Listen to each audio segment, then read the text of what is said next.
¿sabe? Pero hay cosas que a veces uno lee que lo dicen de tal manera que a uno es como que le golpee, ¿no?, la palabra.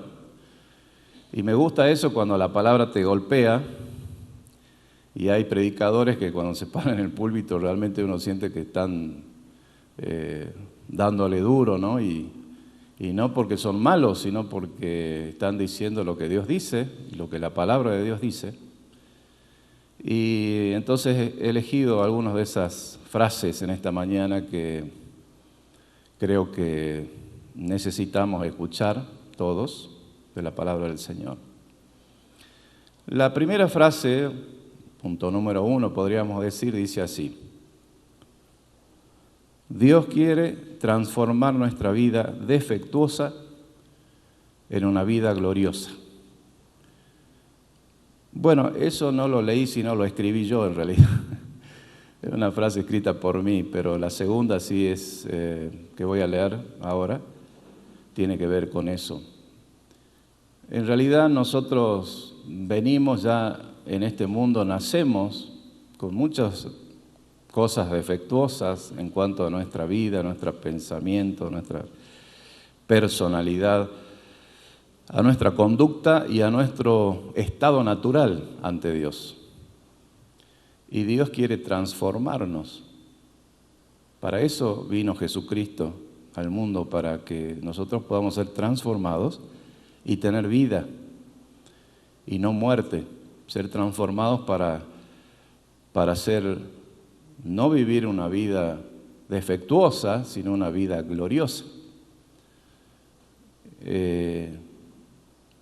Uno podría hablar un poquito de la palabra gloriosa, pero creo que todos sabemos qué significa eso, ¿no? Una vida gloriosa es una vida llena de luz y llena de alegría, como escuchábamos al principio, decía Javier, que hay quienes son felices con poco y hay quienes tienen mucho y no son felices. Y la gloria de Dios tiene que ver con eso, con ser felices, con vivir una vida plena, con saber que Dios nos ama y tiene un plan para nuestra vida, que podamos vivir como Dios manda, que podamos tener una vida santa, que aunque nos cueste, no digo que sea fácil para nadie, pero es posible y debemos esforzarnos para llevar una vida de santidad, de consagración. Santidad significa apartarse de las cosas malas, ¿no? Y buscar lo que es sano, lo que es puro, lo que es de Dios. Dios es santo y los que le conocemos a Él también debemos ser santos, debemos santificarnos. Pero esta frase que quería compartir es de un predicador y, maestro y conferencista. Él escribió varios libros y a veces yo lo comparto en la reunión de hombres, algunas frases de él, pues me parecen muy acertadas y necesarias.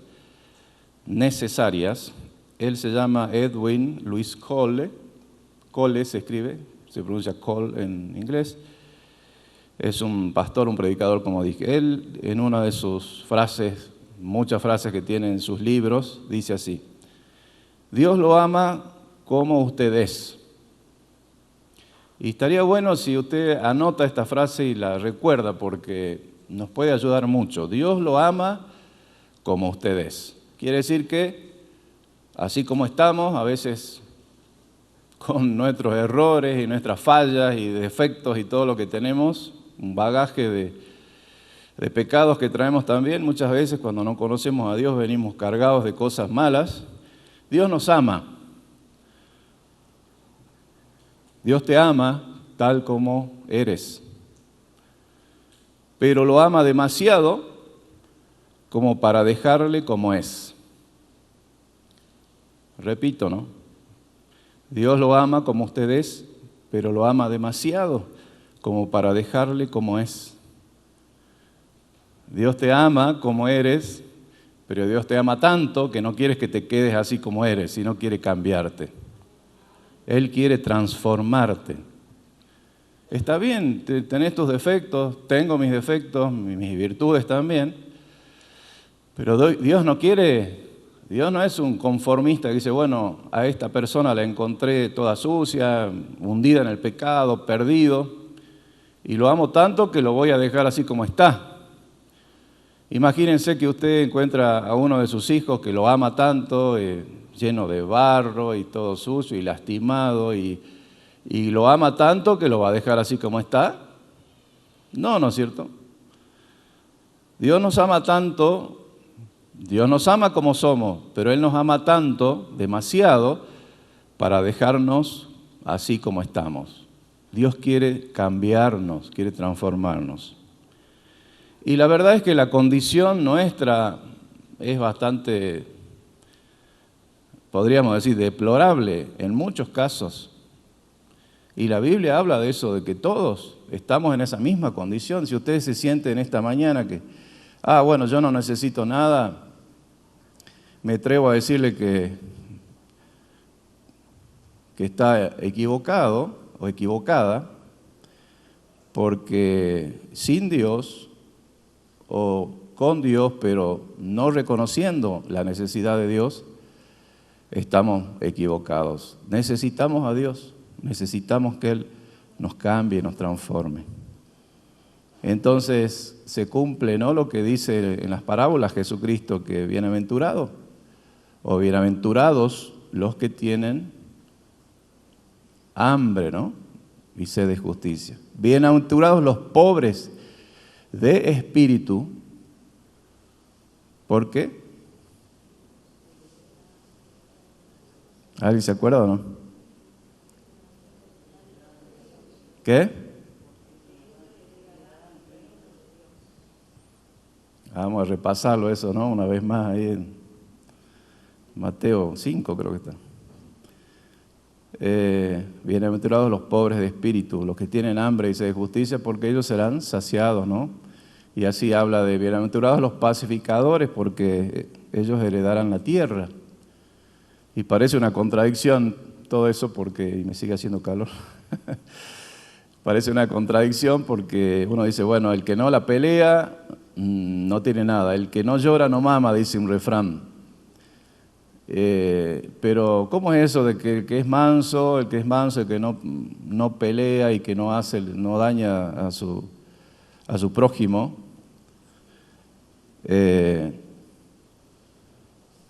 va a heredar la tierra? Estamos acostumbrados a que hay que luchar por las cosas y ganarlas a veces, y la gente está acostumbrada para ganar más a pisar a otros, ¿no? Y para poder subir más alto. Y el Evangelio tiene un mensaje totalmente distinto al de este mundo. Bienaventurados los que tienen necesidad espiritual.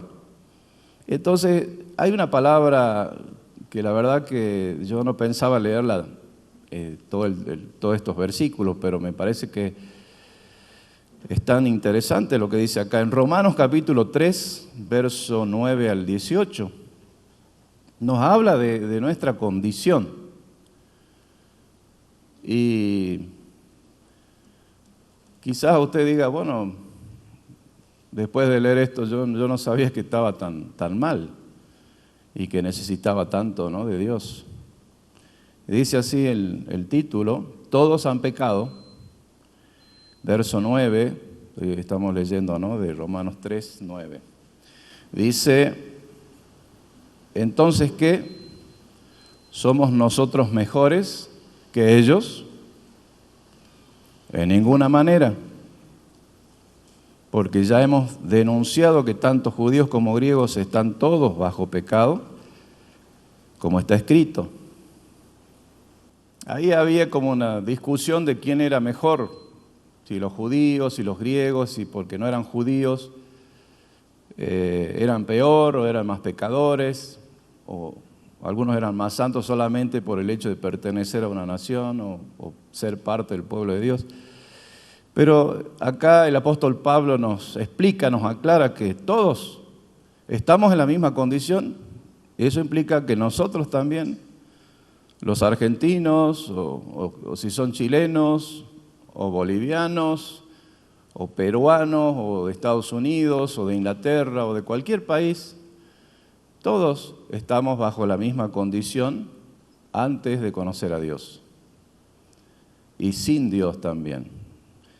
Esa es nuestra condición natural, nacemos ya así. Dice, todos hemos pecado. Y como está escrito, no hay justo ni aun uno. No hay quien entienda. No hay quien busque a Dios. Todos se han desviado, a una se hicieron inútiles. No hay quien haga lo bueno. No hay ni siquiera uno. Y miren qué duro lo que dice acá, ¿no? Sepulcro abierto su garganta. Imagínense, yo no sé si usted ha visto un sepulcro abierto alguna vez con los restos de una persona. Debe ser horrible eso, ¿no? Además de a la vista ser horrible, todo lo que implica eso, ¿no? Oler, o mal olor, o ver algo que es totalmente desagradable. Bueno, que la garganta, haga una comparación, que la garganta de ellos es como un sepulcro abierto, es una comparación muy dura, muy difícil a veces de comprender. Pero ¿qué quiere decir eso? Que de nuestro, o de esa garganta, o de esa persona salen cosas sucias, palabras sucias.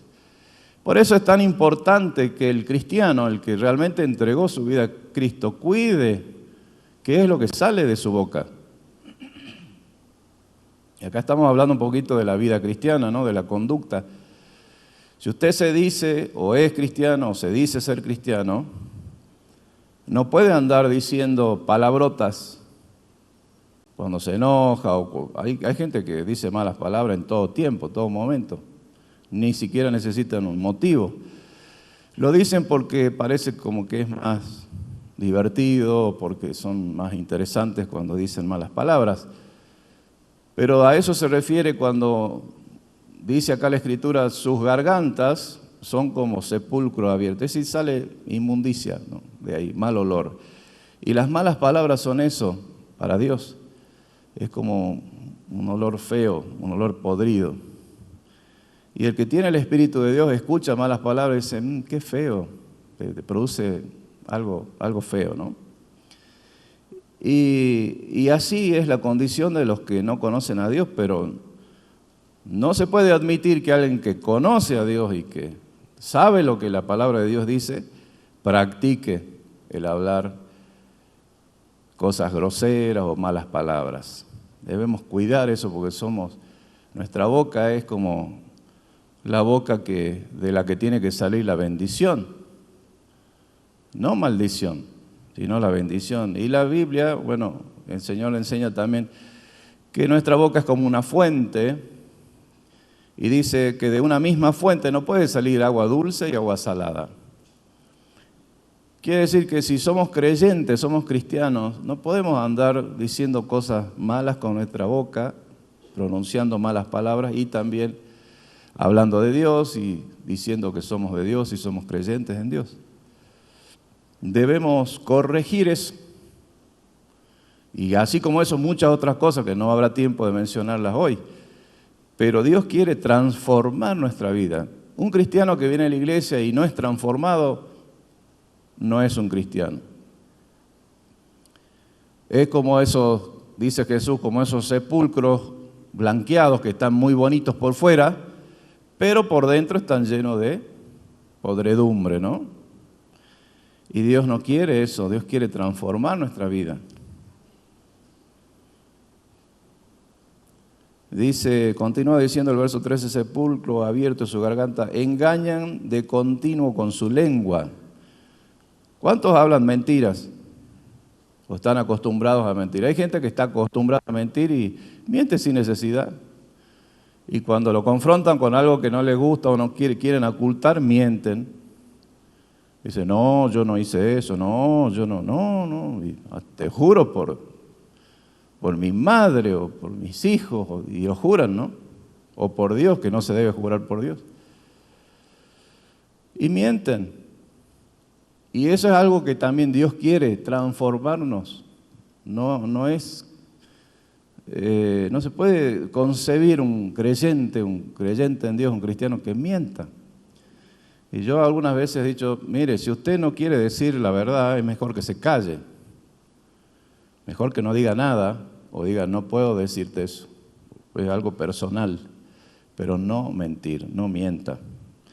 La mentira es una práctica que una vez que, lo mismo que las malas palabras, una vez que uno adopta, es como un hábito que se hace costumbre y a veces uno sin darse cuenta dice una mala palabra o miente porque es un hábito, es algo automático y Dios quiere transformar eso en nosotros. Dios lo ama como usted es, pero lo ama demasiado como para dejarlo como es.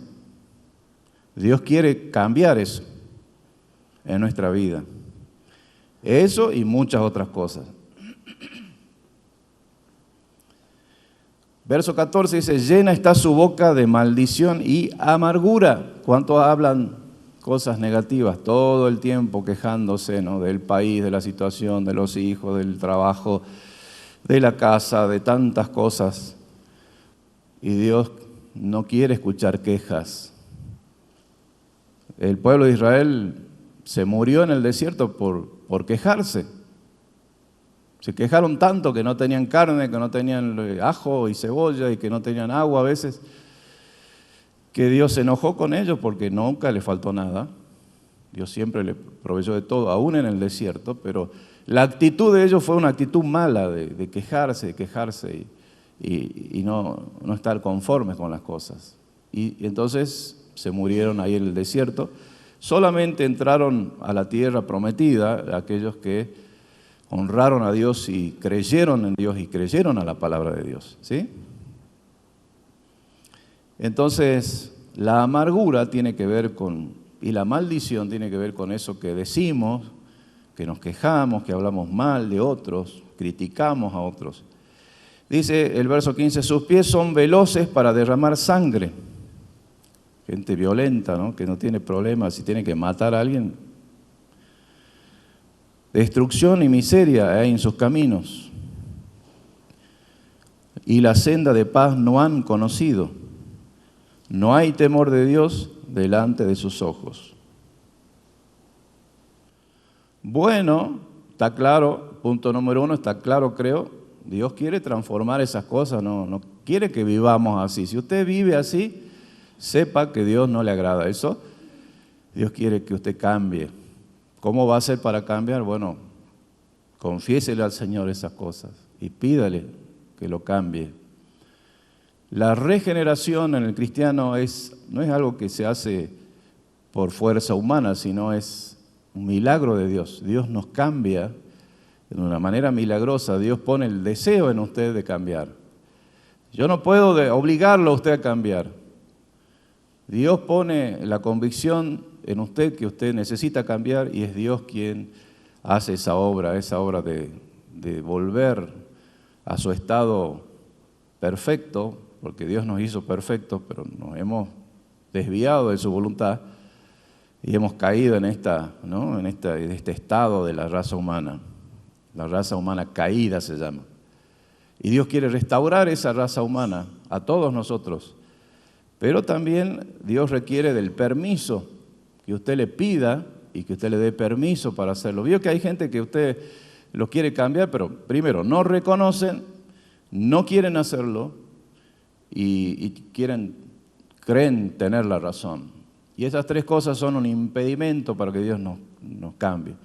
Debemos querer, usted debe decirle a Dios si es que hay alguna cosa, hay muchas, ¿no? He mencionado solamente 2.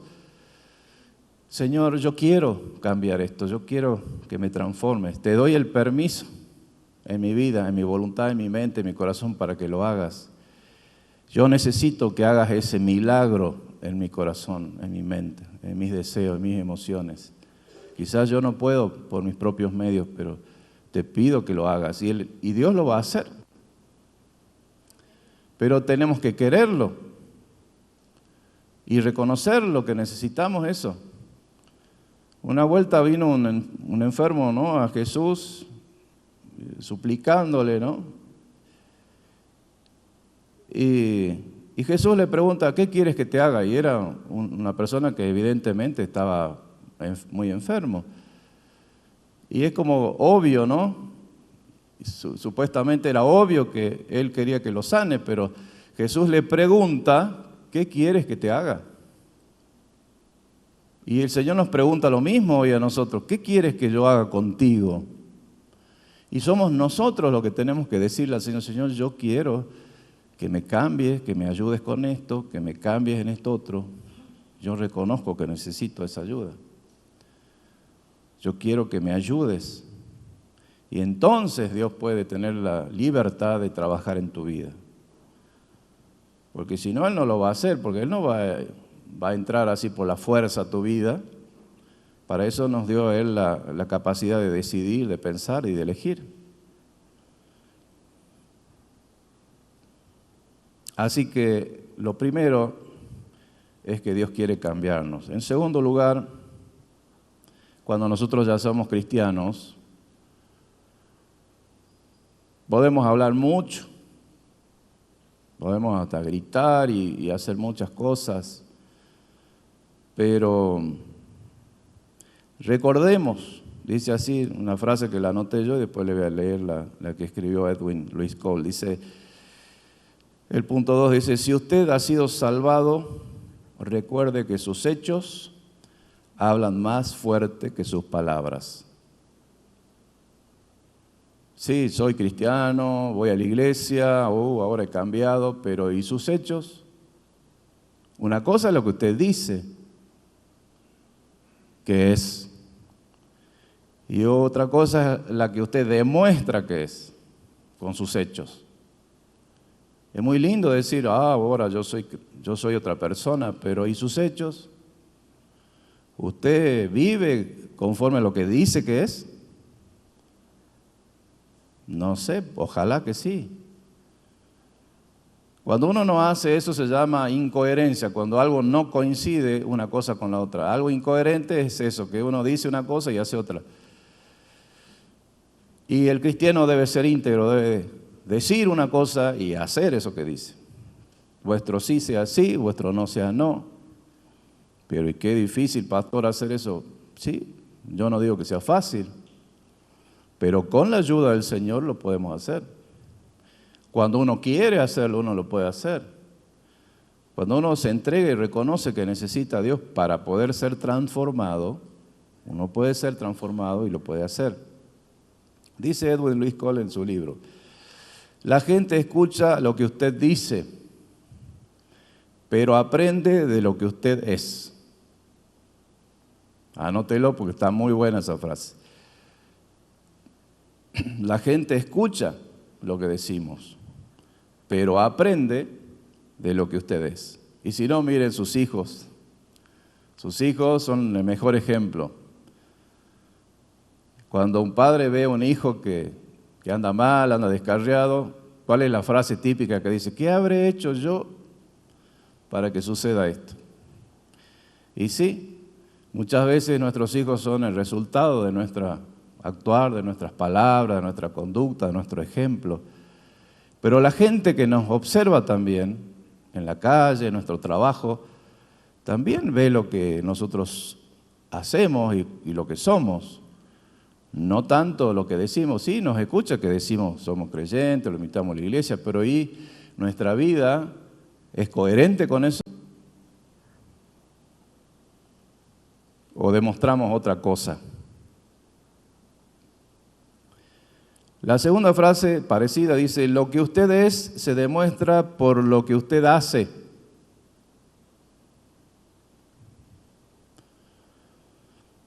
Las acciones hablan más alto o más fuerte que las palabras.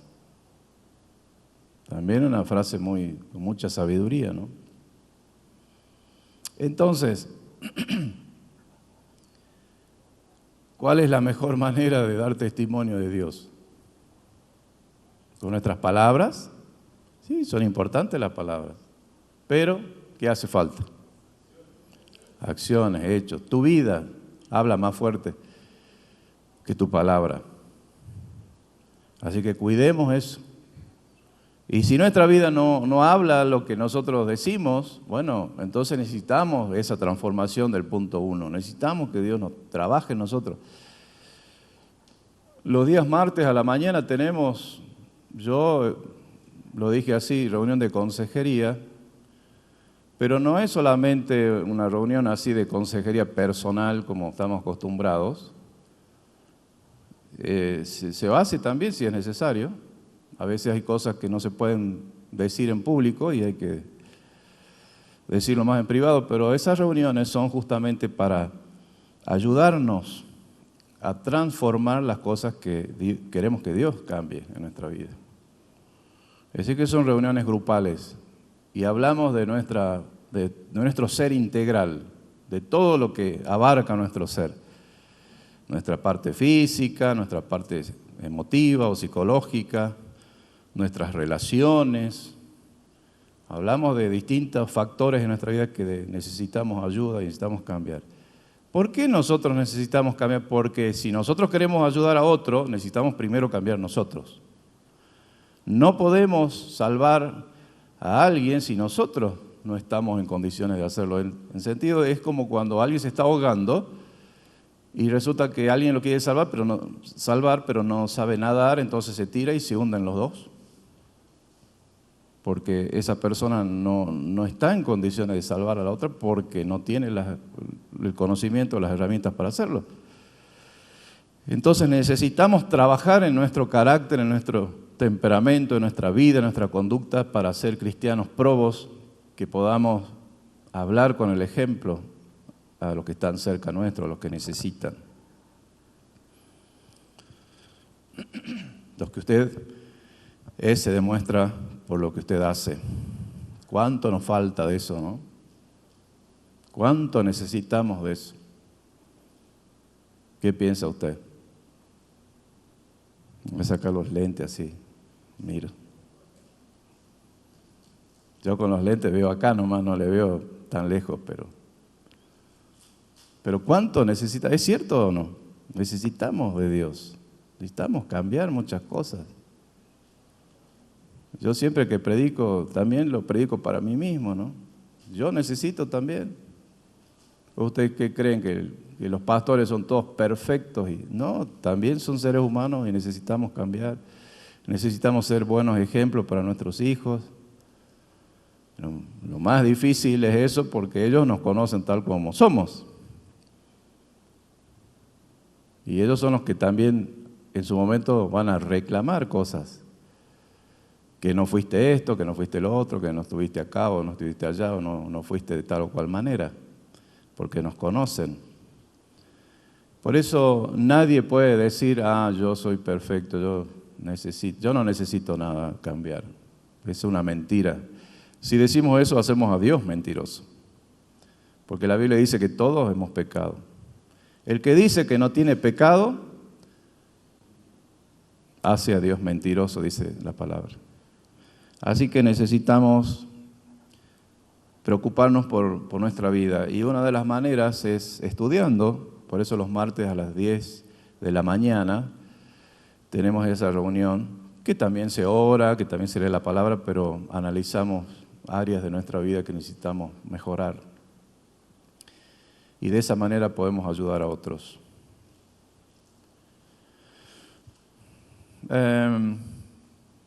Punto número 3, tercera frase. No sé si se acuerda de la primera y segunda frase. Por eso es importante anotar. Pero no voy a repetir más, sino el punto 3 dice, ¿de qué estamos hechos los que hemos sido salvados por el Señor Jesús? ¿A qué se refiere con esa pregunta?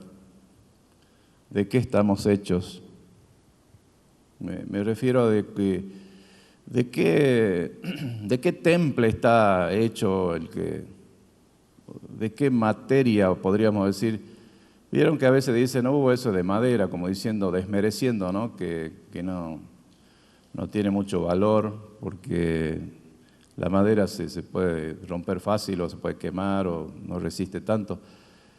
Pero una persona que tiene un carácter firme y sabe lo que quiere, a veces también se dice, esa tiene un carácter de hierro, ¿no? Y está templado. Quiere decir que resiste. El cristiano tiene que tener un carácter cristiano, un temple cristiano. ¿De qué estamos hechos los cristianos? Hay personas que dicen, yo escuché de las dos, ¿no? De las dos cosas. Una vez escuché de un arquitecto que dice, a mí me encanta contratar casi todos los obreros que tengo en mi empresa son cristianos, porque son cumplidos, no mienten, no te roban, llegan temprano, hacen su tarea, a veces hacen más de lo que uno le pide. Escuché realmente a un arquitecto que me comentó eso. Estábamos hablando de algún negocio y yo le dije que me preguntó a qué se dedica usted. Bueno, yo soy pastor, le digo, y pastoreo en una iglesia que se llama y está en tal lugar y todo eso. Ah, dice, qué bien, sí, fíjese que me contó eso. Pero también escuché a otros que dicen, yo a hermanos no quiero contratar, porque ya me han hecho varias. A veces uno piensa que porque son creyentes, son hermanos de la iglesia, van a hacer su trabajo bien. Pero resulta ser peor que los que no conocen al Señor. ¿De qué estamos hechos nosotros? ¿De cuál de esos grupos somos? Aquellos que han sido salvados por el Señor. Bueno, yo les voy a decir de qué estamos hechos o de qué deberíamos estar hechos. Segunda de Timoteo 1:7. Ahora sí, porque no nos ha dado Dios espíritu de ¿qué? De cobardía. De cobardía, espíritu de temor, dice. Pero el temor es la cobardía, ¿no? ¿Usted ha visto algún cristiano cobarde o que tiene mucho miedo de algo? Entonces uno podría decir, bueno, pero ¿de qué estás hecho, hermano? ¿Por qué tenés miedo si el Señor está contigo? No nos ha dado Dios espíritu de temor y de cobardía, sino de poder. ¿Qué significa el poder aquí? Bueno, significa la fuerza que nosotros podemos tener para rechazar el mal, el pecado, la fuerza que podemos tener para hablar de Dios, para ser testigos de su palabra, la fuerza que podemos tener para levantarnos cuando nos caemos, fuerza que podemos tener para dar más allá de nuestras posibilidades. ¿Vieron que hay cristianos que dan más de lo que ellos pueden dar? Lo dice Pablo, ¿no? En una de sus cartas. Dice, yo sé que ustedes han ofrendado y han dado más allá de sus posibilidades. Eso quiere decir que dieron hasta lo que ellos no tenían. Hasta que les dolía, hasta que quizás es como cuando uno tiene un poco de comida en la casa y viene alguien a golpear la puerta y le da lo único que tiene y se queda sin. ¿Ustedes vieron a alguien así? Bueno, hay cristianos así, que dan todo porque el Señor les pone eso en su corazón de dar, pero ellos saben que Dios les va a recompensar por eso. ¿Cuál es tu fuerza? ¿Hasta dónde llega tu fuerza para resistir una tentación? Dios no nos ha dado espíritu de cobardía, sino de poder, de fuerza. ¿Cuál es la medida de tu fuerza? Luego continúa diciendo, de amor, y la palabra amor es muy general, ¿no? Pero ¿cuánto tardas en enojarte con alguien cuando alguien te hace algo que no te gusta? ¿Te enojas fácilmente? ¿Te rindes ante la adversidad fácilmente? ¿Sientes un dolorcito y dices, ay, ya estoy, ¿no? El amor tiene que ver con el perdón. ¿Puedes perdonar a quienes te ofenden? Dios no nos dio espíritu de temor, sino de poder, de amor y de dominio propio. De eso está hecho o debe estar hecho el cristiano. Así que si sigues estas premisas de la palabra de Dios, creo que la gente va a decir, esa persona habla más con sus hechos que con sus palabras. Esa persona es verdaderamente un cristiano. Esa persona vale oro, realmente es digno o digna de imitar. Esa persona no se rinde así nomás ante cualquier adversidad. Ese es un cristiano. Les voy a compartir una joya bíblica en Proverbios 24:10.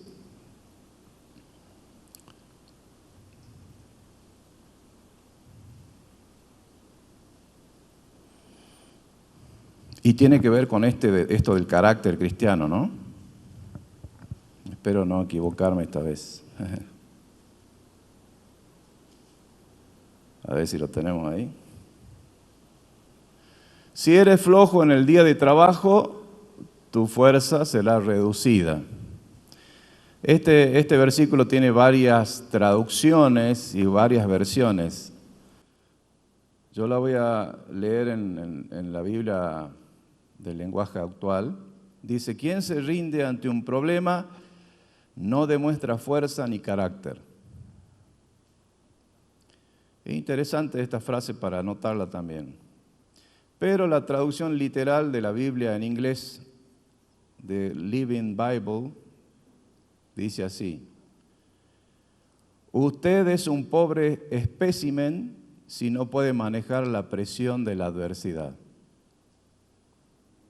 ¿Qué significa eso de espécimen? Bueno, espécimen es una muestra es como un ejemplo, una muestra de su especie. Nosotros somos, ¿no?, de la raza humana. En otras palabras, está diciendo la traducción esta: usted es una pobre muestra del ser humano si no puede manejar la presión en la adversidad. ¿Cuántos cristianos cuando le aprieta el zapato renuncian a su obligación, a su servicio? Cuando están pasando una dolencia, dicen, no, yo ya no voy a poder seguir y así, ¿no? Y tiene que ser todo lo contrario. Debemos fortalecernos en el Señor, en el poder de su fuerza. Aunque usted no tenga fuerza, usted diga, bueno, yo no tengo fuerza, pero en el Señor está mi fuerza, está mi esperanza, está mi confianza, como dice el salmista. Él es quien me saca, ¿no?, del pozo cenagoso, de desesperación, y pone mis pies sobre la roca. El Señor es mi Salvador, mi refugio, mi fortaleza, mi castillo, mi roca fuerte, mi libertador. ¿De quién temeré? Tantas cosas hermosas en la palabra que nos sirven para aferrarnos, ¿no?, a Él. Así que no seamos un pobre ejemplo, un pobre espécimen, sino que seamos un buen ejemplo de lo que somos y estamos hechos. ¿Qué piensa usted? ¿Está de acuerdo con eso o no? Voy a tener que sacar los lentes, así los veo.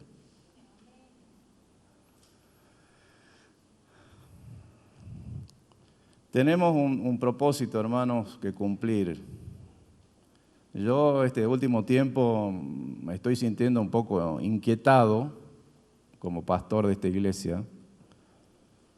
Ya tenemos el templo bonito, tenemos aire acondicionado, tenemos todo lo que necesitamos.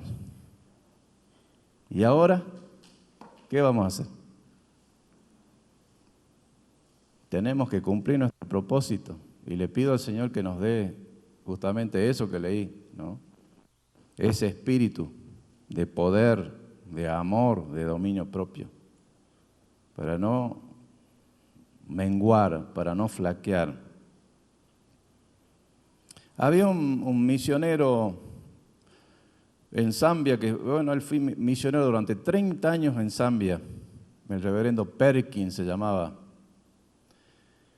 En una ocasión, como había persecución en ese lugar, él había sido golpeado y dado por muerto al costado de un camino, lo dejaron tirado, lo golpearon y estaba envuelto en alambres de púa. Imagínense esa situación. No solamente lo habían golpeado, sino lo habían atado con alambres de púa. Y lo abandonaron ahí hasta el punto que pudo haber muerto. Dice acá el relato. Sin embargo, no solamente vivió, sino que vivió largamente lo suficiente para ver a aquellos que lo habían golpeado llegar a los pies de Cristo. Qué tremendo eso, ¿no? Ese hombre podría haber dicho, no, como me golpearon, me lastimaron, yo voy a abandonar la misión, me vuelvo a mi país. Pero él siguió insistiendo. No solamente vivió, sino que él vivió para ver que esa misma gente que lo había golpeado, le había atado con alambre de púa, se rindieron ante los pies de Cristo y fueron salvos. ¿Y usted ante qué se rinde? Quiero escuchar algo que me diga. ¿Ante qué se rinde usted?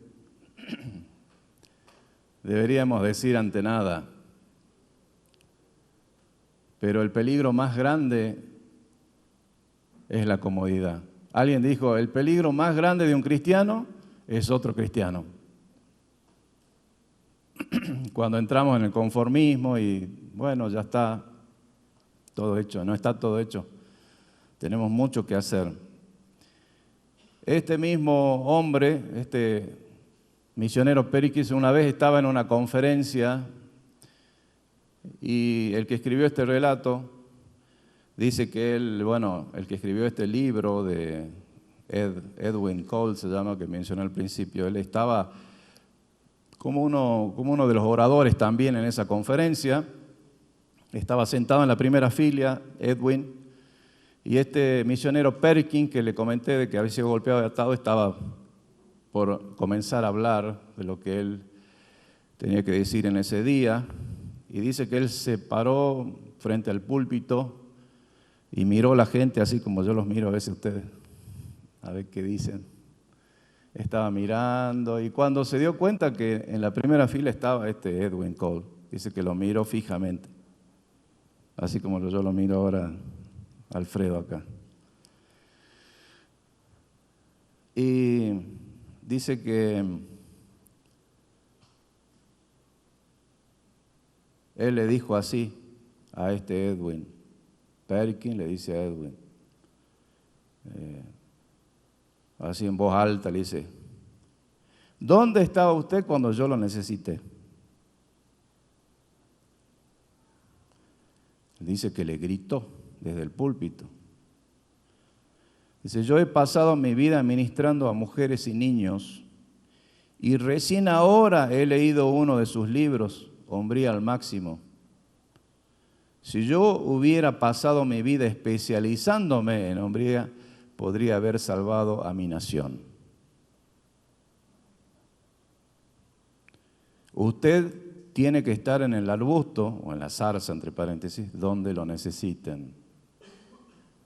No sé si lo entendieron, pero quiero que lo entiendan. Este misionero le estaba demandando a este pastor que escribió varios libros, ¿dónde estaba él cuando yo lo necesité? Lo mismo nos pueden preguntar a nosotros, quizás alguien que está perdido en la adicción, está en la cárcel, que está perdido por el mundo y que por fin quizás uno llega con la palabra del Evangelio, pero después de muchos años. Y esta persona te diga, ¿dónde está usted todos estos años que yo estuve perdido en el mundo? ¿Cómo no vino antes? ¿Cómo no predicó antes? Tuve que esperar tantos años para recibir esta palabra. ¿Dónde estás tú cuando la gente te necesita? Usted debe estar en la zarza. ¿Recuerdan la zarza, el arbusto ese que dice que ardía y no se consumía y que Moisés se sorprendió porque salió una voz de ese arbusto y veía que se quemaba y no se consumía? Y bueno, era Moisés que estaba parado frente a esa zarza y ahí es donde Dios lo llama, ¿no? Y le dice, Moisés, Moisés, no te acerques acá porque el lugar que estás pisando es santo, sacate esas sandalias, porque el lugar que estás pisando es santo. Y este pastor, tomando referencia de eso, le dice, usted, pastor, tiene que estar enfrente a la zarza que lo necesitan. Todos nosotros tenemos esa oportunidad de estar frente a una zarza que nos habla, que es Dios, que nos habla y nos dice, Moisés, Moisés, ve a liberar a mi pueblo, ese pueblo en Egipto esclavizado, vayan a liberarlo. Todos nosotros tenemos esa misma misión que Moisés de ir a liberar a los cautivos. Y debemos estar parados frente a la zarza correcta, en el tiempo correcto, y estar dispuestos a hacerlo. Sé que Moisés en ese momento él se sentía inútil, que no podía hacerlo, y decía, no, mejor dáselo a otro, yo no soy bueno para esto, ¿por qué no se lo das a mi hermano o a alguien que sea mejor que yo? Y muchos de nosotros hemos dicho en algún momento así, ¿por qué no le das a otro? Mi hermana la puede hacer mejor, mi hermano lo puede hacer mejor, el pastor, los que tienen ese ministerio que lo puede hacer mejor. Y yo,